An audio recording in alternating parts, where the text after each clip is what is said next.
Hello everyone, আজকে আমি আপনাদের সাথে শেয়ার করব মনস্টার সিরিজের পার্ট 22। এর আগে আমি আরও 21টি পর্ব আমার চ্যানেলে আপলোড করে দিয়েছি। যদি আপনারা না দেখে থাকেন তাহলে আগে ওই 21টি পর্ব দেখে আসবেন। গত পর্বে আমরা দেখেছিলাম লিয়ের সামনে দিয়ে একজন বৃদ্ধ লোক কাপড় নিয়ে যাচ্ছিল। সে কাপড়ের বালতি সহ পড়ে যায়।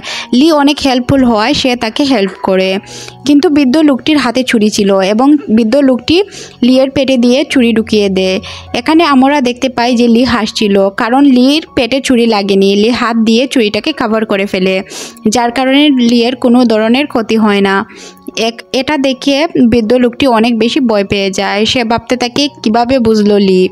তখনই লোকটি পালিয়ে যায়। এদিকে আমাদের সিন ফ্ল্যাশব্যাকে নিয়ে দেখানো হয় লিকে যে বাইবেলটি দেওয়া হয়েছিল, ওই বাইবেলের মধ্যে কিছু লাল কালি দিয়ে মার্ক করা ছিল। ওই মার্ক করা জায়গাগুলো লি একসাথে করে যা পায় সেটা ছিল একজন বৃদ্ধ লোক বা ওল্ড ম্যান। এতে লি বুঝে যায় যে কোনো বৃদ্ধ লোকের দ্বারা তার খাতরা আছে। এটার সংকেত দিয়েছিল তাকে পেনি, যার কারণে সে বেঁচে গিয়েছিল ওই বৃদ্ধ লোকটির হাত থেকে। অন্যদিকে বসকে দেখানো হয়। বস বলে যে লি বেঁচে গেল কিভাবে, লিকে হেল্প করছে কে। পেনির অ্যাসিস্ট্যান্ট বলে যে লি কোনো কিছু করে নাই, কারণ লিয়ের কাছে যদি ওই ডকুমেন্ট থাকতো তাহলে লি অবশ্যই দিয়ে দিত। আমার মনে হয় যে জেজের কাছে আছে। অন্যদিকে চিরাগ বলে জেজের কাছে নেই, কারণ জেজের পিছনে আমি আমার লুক লাগিয়ে তদন্ত করছি। তখন বস বলে যে আমি যতটুকু বুঝি সব কিছু লিয়ের কাছে আছে। লিকে যে কোনো ওয়েতে মেরে ওই কাগজগুলো আমার কাছে নিয়ে আসো। পেনি যখন বসের বাসা থেকে বের হয় তখনই পেনির অ্যাসিস্ট্যান্ট এসে বলে যে আমি জানি তুমি লিকে হেল্প করেছো, কারণ তুমি লিকে হেল্প না করলে লি এখান থেকে কিভাবে বেঁচে ফিরে। অন্যদিকে চেয়ারম্যানের ওয়াইফকে দেখানো হয় যে কিনা তার হাজব্যান্ডের মেডিসিনের দিকে তাকিয়ে চিন্তা করছিল কিভাবে এই লোকটিকে জব্দ করা যায়। তখনই চলে আসে নাতানের অ্যাসিস্ট্যান্ট ওষুধের কৌটা নিয়ে। সে বলে যে এই কৌটা সেম স্যারের ওষুধের মতো দেখতে হলেও এই কৌটার মধ্যে ওষুধ আছে ভিন্ন, যাতে স্যার সুস্থ হওয়ার বদলে অসুস্থ হয়ে যাবে। এটা দেখেন চেয়ারম্যানের ওয়াইফ বলে থ্যাংক ইউ তোমাকে, আমি এটাই চেয়েছিলাম। এটা বলে সে ওষুধগুলো বদলে দেয়। পরের সিনে আমাদের চেয়ারম্যানের ওয়াইফ এবং সেন্টিকে দেখানো হয়, যারা কোথাও বাইরে যাচ্ছিল। চেয়ারম্যান বলে তোমরা এত রাতে বা এই সময়ে কোথায় যাচ্ছ। তখন সেন্টি বলে যে আমরা একটু বাইরে ঘুরতে যাচ্ছি। তখন আমরা দেখতে পাই চেয়ারম্যানের পিএ তার জন্য ওষুধ নিয়ে আসে, আর সেই ওষুধটি চেয়ারম্যান খেয়ে ফেলে, যা দেখে অনেক বেশি খুশি হয়ে যায় চেয়ারম্যানের ওয়াইফ, কারণ চেয়ারম্যানের ওয়াইফ তো এই ওষুধ বদলে দিয়েছিল। সে চাচ্ছিল না সে সুস্থ হোক, আর সে এমনভাবে কথা বলে যে তুমি ওষুধটা খেয়ে নাও, তাহলে তুমি সুস্থ হয়ে যাবে তাড়াতাড়ি, তুমি তো এখন অনেক বেশি অসুস্থ। চেয়ারম্যান ওষুধ খাওয়ায় চেয়ারম্যানের ওয়াইফ 3 ডাবল খুশি হয়ে যায়, কারণ সে তো চাচ্ছিল ওষুধ খেয়ে সে অসুস্থ হয়ে যাক। অন্যদিকে আমরা চেয়ারম্যান এবং এন্ড্রিকে দেখতে পাই, তারা একটি রেস্টুরেন্টে খেতে আসে, যেটা অনেক নর্মাল থাকায় এন্ড্রি তার বাবাকে জিজ্ঞেস করে যে বাবা তুমি এত নর্মাল রেস্টুরেন্টে কীভাবে খাবার খেয়ে নাও।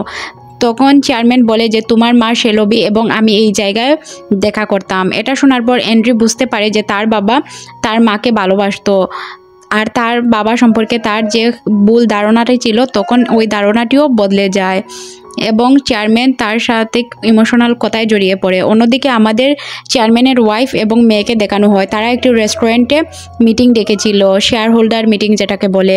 ওই মিটিংয়ে চেয়ারম্যানের ওয়াইফ বলে যে চেয়ারম্যান আপাতত অনেক বেশি অসুস্থ আছে, যার কারণে চেয়ারম্যান উল্টাপাল্টা অনেক সিদ্ধান্ত নিচ্ছে। আপনারা যদি আমার সাথে থাকুন তাহলে আমি আমাদের কোম্পানিকে এগিয়ে নেওয়ার জন্য কিছু ভালো সিদ্ধান্ত নিতে চাই। তখন সবাই সায় জানায়। এখানে চেয়ারম্যানের ওয়াইফ বলে যে আমরা চাচ্ছি যে এন্ড্রিকে ভাইস চেয়ারম্যানের পদ থেকে পদত্যাগ করানো হোক। অন্যদিকে জিনাকে দেখানো হয় যে কিনা গ্রেকে সন্দেহ করে গ্রেকে এনে প্রশ্ন করছিল, তুমি কি লিয়ের সাথে কোনো কিছু করেছো? আমি জানি তুমি এন্ড্রির বিশ্বস্ত হতে চাও, কিন্তু তুমি এটা ভুলে যেও না এন্ড্রি এখন ভুল রাস্তায় হাঁটছে, আর লি কোনোদিনও ভুল করতে পারে না। লি যে অপরাধটি করেনি এই অপরাধের শাস্তি তোমার কারণে লিকে বুক করতে হবে। গ্রে এখানে বলে যে আপনি এন্ড্রি স্যারের সম্পর্কে ভুলভাল কোনো কিছু ছড়াবেন না, কারণ এন্ড্রি স্যার অনেক ভালো মানুষ। আমি এন্ড্রি স্যারের আন্ডারে কাজ করছি। এটা শোনার পর জিনা চলে যায় এন্ড্রির কাছে এবং সে গিয়ে এন্ড্রিকে বলে যে চলো আমরা আজকে গিয়ে ড্রিঙ্ক করি, কারণ আজকে আমার মুড একটুও ভালো নেই। এটা শোনার পর এন্ড্রি আকাশ থেকে পড়ে এবং বলে হ্যাঁ চলো যাই। এন্ড্রি ও জিনা একটি বারে চলে যায়। জিনা বলে তুমি আর আমি একটি বাজি ধরবো, বাজিতে যে জিতবে সে উইনার আর যে হারবে সে লুজার। বাজিটি হচ্ছে যে যত পরিমাণে ড্রিঙ্ক করতে পারবে আর ড্রিঙ্ক করে নিজেকে কন্ট্রোলে রাখতে পারবে সে হবে উইনার। এখানে আমরা দেখতে পাই যে এন্ড্রি প্রচুর পরিমাণে ড্রিঙ্ক করে মাতাল হয়ে পড়ে। জিনা তাকে তার কেবিনে নিয়ে এসে শুইয়ে দেয় এবং জিনা সব কিছু তদন্ত করতে থাকে বা খুঁজতে শুরু করে ওই ফর্মুলাটি, কিন্তু সে কোথাও খুঁজে পায় না। যখনই সে এন্ড্রির পকেটে হাত দিতে যাবে তখনই এন্ড্রি তার হাতে ধরে ফেলে আর বলে যে তুমি কি করছিলে? তখন জিনা বলে যে আমি তোমার কোট খুলে তোমাকে শুইয়ে দেওয়ার চেষ্টা করছিলাম। তখনই জিনা এটা বলে বাহিরে চলে যায় আর এন্ড্রিও বুঝে যায় যে কী জন্য জিনা কি করছে। অন্যদিকে লিকে দেখানো হয় যে কিনা শুয়েছিল, জিনার চিন্তা করছিল। তখনই তাদের খাবার দেওয়া হয়। বডিগার্ডকে দেখে বা গার্ডকে দেখে বোঝা যাচ্ছিল যে কোনো কিছু একটি প্ল্যান করছে গার্ড। খাবার খাওয়ার পর সবারই পেটে ব্যথা শুরু হয়ে যায়। সবাইকে ডক্টরের কাছে নিয়ে গেলে ডক্টর সবাইকে ওষুধ দেয়। তারা লিকে অন্য ধরনের একটি ওষুধ দেয়। অন্যদিকে চিরাগ এবং রোশনিকে দেখানো হয়। চিরাগ বলে আমরা লিকে এক ধরনের মেডিসিন দিয়ে দিয়েছি যার কারণে তার হার্টবিট কমে যাবে। তার হার্টবিট কমে যাওয়ার কারণে তাকে হয়তো ডক্টরের কাছে নিয়ে যাওয়া হবে, হসপিটালে অ্যাডমিট করা হবে। তখন তুমি তাকে কিডন্যাপ করবে, কিডন্যাপ করে এই ইঞ্জেকশনটা পুশ করবে। এই ইঞ্জেকশনটি পুশ করতে হবে। এই ইঞ্জেকশন যদি তাড়াতাড়ি তার শরীরে পুশ না করা হয় তাহলে লিয়ের মারা যাওয়ার চান্স আছে। এটা শোনার পর রোশনি অনেকটাই বিব্রত বোধ করে, কিন্তু চিরাগ তাকে বলে এটা এনআইএর অর্ডার, কিন্তু এটা এনআইএর অর্ডার ছিল না, ছিল বসের অর্ডার। অন্যদিকে নাতানকে দেখানো হয়। নাতানের সাথে দেখা করতে তার মা এবং বোন স্যান্ডি এসেছিল। নাতানের মা নাতানকে বলে বাবা তুমি টেনশন করো না, তোমাকে চালানোর সব ব্যবস্থা হয়ে গেছে, কিছুদিনের পর তুমি বাহিরে নিশ্চিন্তে ঘুরতে পারবে। তখন নাতান বলে যে আমি একা না, আমি লিকেও ছাড়াতে চাই। লিয়ের কথা শুনে স্যান্ডি অনেক বেশি শক হয়ে যায় এবং বলে যে আমি লিয়ের সাথে দেখা করতে চাই। লি কেমন আছে, সুস্থ আছে, ভালো আছে, তার শরীরের অবস্থা কি, এইসব প্রশ্ন করতে শুরু করে। এটা শুনে স্যান্ডির মা বলে যে তুমি এত উতলা হচ্ছ কেন লিয়ের জন্য? তখন স্যান্ডি বলে যে মা, লিয়ের কাছে আমাদের অনেক দরকারি প্রজেক্ট আছে যার বিষয়ে আমি কথা বলতে চাই। অন্যদিকে নাতান বলে এইসব না, লিয়ের কাছে যে ফর্মুলা আছে এই ফর্মুলাটা আমাদের প্রয়োজন। এই ফর্মুলাটা যদি আমাদের হাতে এসে যায় তাহলে আমরা বিলিনিয়ার হতে আর বেশি দেরি নেই। অন্যদিকে লিকে দেখানো হয় যে কিনা হুট করেই অসুস্থ হয়ে পড়ে। সে খুবই বাজে অবস্থায় অসুস্থ হয়। তখন আমরা নাতানকে দেখতে পাই যে কিনা খুব ভয় পেয়ে গিয়েছিল। সে বলে যে তুমি আমাকে ফর্মুলা না দিয়ে মারা যেতে পারো না। ডক্টর এসে তাকে একটি অ্যাম্বুলেন্সে করে হসপিটালে নেওয়ার ব্যবস্থা করে। অ্যাম্বুলেন্সের ড্রাইভার ছিল রোশনি। পুলিশের গাড়ি তাদের পিছু করছিল। একটি সিগনালে এসে হুট করে পুলিশের গাড়ি থেকে হারিয়ে যায় অ্যাম্বুলেন্স নিয়ে রোশনি অন্য একটি জায়গার উদ্দেশ্যে রওনা হয়। তখনই পিছে থাকা একটি নার্সের উপর স্প্রে করে বেহুশ করে দেয় ওই নার্সটিকে। রোশনি যখন পিছনে যায় তখন নার্সটি আধা হুঁশে থাকা অবস্থায় রোশনির মাস্কটি খুলে ফেলে, যার কারণে রোশনির মুখটি দেখে ফেলে নার্স। রোশনি তাকে গাড়িতে নিয়ে এসে ইঞ্জেকশন পুশ করে। তখন লির হার্টবিট নর্মাল হয়ে যায়, কিন্তু ফেসে যায় রোশনি, কারণ রোশনির মুখ সিসি ক্যামেরা দিয়ে দেখা যাচ্ছিল। সবাই এসব দেখছিল আর মিডিয়াতে প্রচার করা হয় যে লি নামের একজন আসামিকে কিডন্যাপ করে নিয়েছে রোশনি নামের একজন মহিলা। এটা শোনার পর লডু কোম্পানি সবাই অবাক হয়ে যায় যে রোশনির কী উদ্দেশ্য থাকতে পারে কিডন্যাপ করায় লিকে। এদিকে গেও চিন্তায় পড়ে যায়, কারণ গে তো রোশনিকে পছন্দ করতো। অন্যদিকে এন্ড্রির অ্যাসিস্ট্যান্ট ফোন করে বলে যে স্যার, আমি ডিকোড করার জন্য ওই ফর্মুলাকে একজন ডক্টর পেয়ে গিয়েছি, সে ডিকোড করে দিবে আমাকে ওই ফর্মুলা। তখন অন্যদিকে এইসব শুনে ফেলে গে ভাবতে শুরু করে তার মানে আমাকে জিনা যেসব বলেছিল সব কিছুই সত্যি। এন্ডি আসলে ভালো লোক না, সে আমাদের বিরুদ্ধে অনেক বড় চাল চালছে। অন্যদিকে রোশনিকে দেখানো হয় যে কিনা চিরাগের সাথে দেখা করে। চিরাগ তাকে বলে যে যত তাড়াতাড়ি সম্ভব তুমি লিয়ের কাছ থেকে সব ইনফরমেশন বের করার চেষ্টা করো, যে সে কোথায় লুকিয়ে রেখেছে ওই ফর্মুলা। যদি ফর্মুলা না পাই তাহলে আমাদের সমস্যা হয়ে যাবে। রোশনি এসে লিকে বলে যে তোমাকে আমি বাঁচিয়ে এনেছি। তখন লি বলে যে সরাসরি বলো যে ফর্মুলার জন্য আমাকে বাঁচিয়ে এনেছো, এত ঘুরিয়ে পেঁচিয়ে না বলে সরাসরি বলে দাও ভ্যাকসিন কোথায়। রোশনি বলে যে হ্যাঁ, আমি তোমাকে ভ্যাকসিনের জন্য এনেছি, এই ভ্যাকসিনটা আমাদের দেশের অনেক বেশি প্রয়োজন। তখন লি বলে যে তুমি কি ওই খাতারনাক বসের জন্য কাজ করছো, যে এই বসের হয়ে জালের মতো ছড়িয়ে আছে অনেক লোক যারা কাজ করছে? তখন রোশনি বলে যে না, আমি কোনো বসের জন্য কাজ করি না, আমি এনআইয়ের জন্য কাজ করি। এটা বলার সাথে সাথে সে লিয়ের হাতে হ্যান্ডকাপ লাগিয়ে বলে যে বলো ভ্যাকসিন কোথায়। লি বলে যে ভ্যাকসিনের কথা আমি কতবার বলবো যে ভ্যাকসিনের বিষয়ে আমি কোনো কিছু জানি না বা ওই ফর্মুলার সম্পর্কে আমার কোনো ধারণা নেই। এই সব কিছু দেখছিল বসে বসে বস। তখনই আমাদের সামনে এন্ট্রি করায় বসকে, যাকে আমরা ফার্স্ট টাইম আমাদের পর্দায় দেখতে পাই। বস এসে পেনি এবং পেনির অ্যাসিস্ট্যান্টকে বলে যে লি যদি পালিয়ে যেতে চায় তাহলে বুঝবো যে লিয়ের কাছেই ফর্মুলা আছে, আর যদি লি পালিয়ে যেতে না চায় তাহলে বোঝা যাবে যে লিয়ের কাছে ফর্মুলাটি নেই। অন্যদিকে জেজেকে দেখানো হয় যে কিনা নীলের সাথে বসে কথা বলছিল। লি যখন বেরিয়ে গিয়েছে তাহলে লি অবশ্যই জিনার ভাইয়ের সাথে দেখা করতে আসবে। তখন সে তার বডিগার্ডকে বলে জিনার ভাই কোন হসপিটালে আছে এই বিষয়ে খোঁজ লাগাও আর তাড়াতাড়ি আমাকে এই খবর দাও। তখনই সিন শিফট করে জিনার ভাইয়ের কাছে নিয়ে যাওয়া হয়। জেজের বডিগার্ড জিনার ভাইয়ের কাছে আসে। তখন জিনার ভাইয়ের ভিন্ন নাম থাকায় সে মনে করে যে এটা হয়তো জিনার ভাই না। তখনই টিভি নিউজে লিয়ের খবর চলতে থাকায় জিনার ভাই বলে লি তুমি কিভাবে জেলে গেলে আর তুমি এখন কোথায় আছো। এই কথা শুনে বুঝে যায় যে এটাই হচ্ছে জিনার ভাই, আর সে জেজেকে কল করে হসপিটালে আসার কথা বলে। অন্যদিকে গিয়ে জিনাকে ডাকে ড্রিঙ্ক করার জন্য। গিয়ে জিনাকে বলে যে আমি ভুল করেছি, আমি এন্ড্রির পক্ষ দিয়ে অনেক বড় ভুল করেছি, আমি এসব কিছু করেছি আমার বাবার জন্য। আমার বাবা হসপিটালে ভর্তি ছিল আর আমার বাবার চিকিৎসার জন্য অনেক বেশি পরিমাণে টাকার প্রয়োজন ছিল, যেটা আমাকে এন্ড্রি স্যার দিত, যার কারণে আমি ওনার হয়ে কাজ করেছি। কিন্তু এই ভুলের শাস্তি আল্লাহ আমাকে দিয়ে দিয়েছে, যার কারণে আমার বাবা মারা গিয়েছে। যে চলে যায় হসপিটালে, সেখানে এন্ড্রিও ছিল। তখন তারা অপেক্ষা করছিল যে জিনার ভাইয়ের সাথে কে দেখা করতে আসে। যেই জিনার ভাইয়ের সাথে দেখা করতে আসবে সেই জিনা। তখনই এখানে জিনা চলে আসে জিনার ভাইয়ের সাথে দেখা করার জন্য।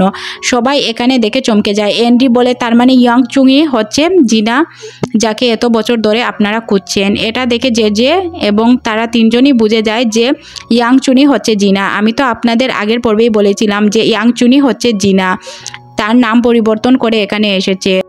এন্ড্রি তুমি এই মেয়ের থেকে সাবধানে থাকো, কারণ এই মেয়ে ফর্মুলা খোঁজার জন্য তোমার কাছে আসবে এবং তোমাকে ইউজ করবে এই ফর্মুলার জন্য, কারণ এই ফর্মুলা দিয়েই লিকে বাঁচানো সম্ভব। তখন এন্ড্রি জানে যে জিনা তার কাছে ফর্মুলার জন্য এসেছিল এবং সে এই ফর্মুলাটি খুঁজছিল, কিন্তু সে না করে দেয় কারণ সে চাচ্ছিল না জিনা এই বিষয়টাতে ফাঁসুক, কারণ সেও তো জিনাকে পছন্দ করতো। অন্যদিকে আমরা রুহিকে দেখতে পাই যে কিনা খুব বাজেভাবে টর্চার করছিল লিকে। সে চাইতো না লিকে টর্চার করতে, কিন্তু সে নিরুপায় ছিল।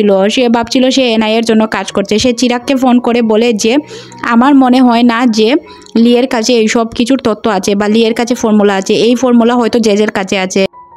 বস এখানে বলে কোনো সমস্যা নেই, আমি এটা দেখে নিব যে ভ্যাকসিন জেজের কাছে আছে কিনা। আমি এই শহরের অনেক বড় একজন ব্যবসায়ীকে জানি যার নাম হচ্ছে ভিক্টর, সে আমাকে জেজের সাথে মিটিং ফিক্সড করে দিতে পারবে। অন্যদিকে আমরা দেখতে পাই যে তারা আসলেই দেখা করছিল, যেখানে ভিক্টর জেজে এবং বস ছিল। ভিক্টর এখানে বলে যে উনি হচ্ছেন বস, ওনাকে সবাই বস বলে জানে, উনি অনেক বড় ব্যবসায়ী। তখন বস বলে যে আপনারা কি কোনো ভ্যাকসিনের বিষয়ে বা ফর্মুলার বিষয়ে জানেন যেটা দিয়ে অনেক কোটি টাকা ইনকাম করা যায়। তখন যে বলে ফর্মুলা, এইটা তো আগে কখনো শুনিনি, যদি শুনে থাকি আপনাকে অবশ্যই বলবো। এরপর বোঝা যায় যে জেজের কাছে ফর্মুলা নেই। বস বলে ফর্মুলা লিয়ের কাছেই আছে, যদি জেজের কাছে থাকতো তাহলে এই কথাটি শুনে সে চমকে যেত বা ভয় পেত। আমি তার চোখে আতঙ্ক ভয় কোনো কিছুই দেখি না। এটা তো আমরাও চিন্তিত থাকি, কেন তার ভিতরে কোনো আতঙ্ক থাকলো না বা ভয় কাজ করলো না। এর পিছনে হয়তো অনেক বড় রহস্য আছে। এখানেই রিভিল হয় অনেক বড় রহস্য। যে বলে আমি আজ এত সুন্দর করে মিথ্যা কথা বলেছি, কাল হয়তো সত্য কথাটাও আমি এত ভালোভাবে বলতে পারবো না। নীল বলে এই জন্যই আমি আগে তোমাকে বলে দিয়েছিলাম, কারণ উনি শুধু ব্যবসায়ী না, উনি অনেক বড় একজন গ্যাংস্টার। উনি চাইলেই এখনই যে কাউকে তুলে নিয়ে মার্ডার করিয়ে দিতে পারে, ওনার এতটুকু ক্ষমতা আছে। ওনার জন্য প্রায় 99% মানুষ কাজ করে। তখন যে বলে যে আপনি এসব কিভাবে জানলেন। তখনই আমরা এখানে চিরাগ, এখানে আরেকটি টুইস্ট রিভিল হয়। আসলে চিরাগ বসের হয়ে না, সে নীলের হয়ে কাজ করত। বসের সাথে থেকে সব তথ্য এনে নীলকে দিত। বস পেনি এবং যার সাথে যা কথা বলতো সব কিছু জেনে সে এখানে এনে বলে দিত। চিরাগ নীলকে বলে যে স্যার আর কত লুকিয়ে কাজ করবো, এখন তো প্রকাশ্যে আমাকে একটি স্থান দেন। নীল তাকে আশ্বাস করে। অন্যদিকে আমাদের এন্ড্রি এবং জিনাকে দেখানো হয়। এন্ড্রি জেনে গিয়েছিল জেজের মাধ্যমে জিনার জানের ক্ষতি আছে, যার কারণে এন্ড্রি বলে যে তোমাকে আমি ফরেন পাঠিয়ে দেব অফিসিয়াল কাজের জন্য। কিন্তু জিনা বলে আমি তোমার সাথে কাজই করব না, তাহলে তুমি আমাকে ফরেন কেন পাঠাবে, আমি এই মুহূর্তেই তোমার জব থেকে রিজাইন দিব। এটা বলে সে চলে যায়। এন্ড্রি জিনার হাত ধরে আটকে রাখার চেষ্টা করে, কিন্তু জিনা এই জায়গা থেকে চলে যাওয়ায় অনেক বেশি কান্না করে এন্ড্রি। অন্যদিকে আমরা রোশনিকে দেখতে পাই, যে কিনা লিয়ের খুঁজে এসেছিল। লি পিছন থেকে রোশনিকে ধরে ফেলে এবং বলে, রোশনি তুমি খুব ভালো করে জানো যে আমার কাছে ভ্যাকসিনের ফর্মুলা নেই, যদি থাকতো আমি অবশ্যই দিয়ে দিতাম। রোশনি বলে যে তুমি এখান থেকে যাওয়ার চেষ্টা করলে আমি গুলি করে দিব। লি বলে গুলি করলে করো, আমি বলছি আমার কাছে এই ফর্মুলা নেই, তার মানে নেই। তুমি এখন আমাকে যদি মেরেও ফেলো তাহলে আমি স্বীকার করব না। এটা বলে লি বেরিয়ে যাওয়ার রাস্তায় লিকে তারা ধরে ফেলে এবং ধরার সাথে সাথেই পেনিকে বস বলে যে আমি বলেছিলাম না এই ভ্যাকসিন একমাত্র লিয়ের কাছেই আছে, কিন্তু তুমি এতদিন বিশ্বাস করতে চাওনি, এখন তোমার বিশ্বাস হচ্ছে যে এটা লিয়ের কাছে আছে। তারা সাথে সাথেই চলে যায় লিয়ের কাছে। এদিকে আমরা রোশনিকে দেখতে পাই, যাকেও তারা সন্দেহ করছিল, এবং রোশনিকেও বন্দি করে রাখা হয় লিয়ের সাথে। দুইজনকে বন্দি করে প্রশ্ন করা হয়। তখন এখানে বস চলে আসে এবং বস বলে যে আমি ভাবি নাই রোশনি তুমি এই কাজটি করবে। এখানে রোশনি চমকে যায় বসকে দেখে, কারণ সে তো জানতো সে এনআইএর জন্য কাজ করতো। লি বলে আপনারা আমাকে যতই টর্চার করুন আমি সত্যি ছাড়া মিথ্যা কথা বলবো না। বস এখানে কিছু নিডেল নিয়ে আসে এবং বলে এই 3টা নিডেল তোমার শরীরের 3 জায়গায় ঢুকানো হবে তুমি যদি সত্য কথা না বলো। আর এই 3 নিডেল ঢুকানোর পর তোমার এমন অবস্থা হবে যা তুমি কল্পনাও করতে পারোনি। প্রথম নিডেল যখন তোমার পায়ে ঢুকানো হবে তখন তুমি ব্যথায় এত পরিমাণে তাপ পাবে, তখন তোমার মনে হবে যে এখন যদি আমার মরণ হয়ে যেত ভালো হতো। দ্বিতীয়টা দেওয়ার পর তুমি তোমার মৃত্যু কামনা শুরু করবে। তৃতীয়টা দেওয়ার পর তুমি মৃত্যুর মুখে ডলে পড়বে 3 সেকেন্ডের মাথায়। যখন লি স্বীকার করতে চায় না তখন বস আগবাবুলা হয়ে পেনিকে বলে যে তুমি এখনই ঢুকিয়ে দাও। পেনি না চাইতেও প্রথমটা ঢুকিয়ে দেয়। ব্যথায় কান্না করে লি। রোশনি বলে যে প্লিজ এমনটা করো না। বস বলে দ্বিতীয় নেডেলও ঢুকিয়ে দিতে, তখন পেনিও কান্না করে দেয়। পেনি না ঢুকাতে চাইলেও বসের কথা সে অমান্য করতে পারে না, দ্বিতীয় নেডেলও ঢুকিয়ে দেয়। দ্বিতীয় নেডেল ঢুকানোর সাথে সাথে আমরা দেখতে পাই লিয়ের অবস্থা খুবই খারাপ ছিল। সে ভালোভাবে কথাই বলতে পারছিল না, সে চিৎকার করছিল। তখন বস বলে যে তুমি এখনও কি স্বীকার করবে না? তখন লি বলে যে আমি জানি না, তাহলে আমি কিভাবে স্বীকার করব। বস বলে তৃতীয় নেডেলও ঢুকানোর জন্য প্রস্তুত হয়ে যাও। পেনি তৃতীয় নেডেলটিও ঢুকিয়ে দেয় লিয়ের শরীরে। লি কাতরাতে থাকে। এর মধ্যে দিয়ে লিয়ের জান যায় কি না যায় এটা আমরা দেখতে পাই না, কিন্তু এই পর্বটি শেষ করে দেওয়া হয়। নেক্সট পার্ট দেখতে চাইলে অবশ্যই কমেন্টে জানাবেন।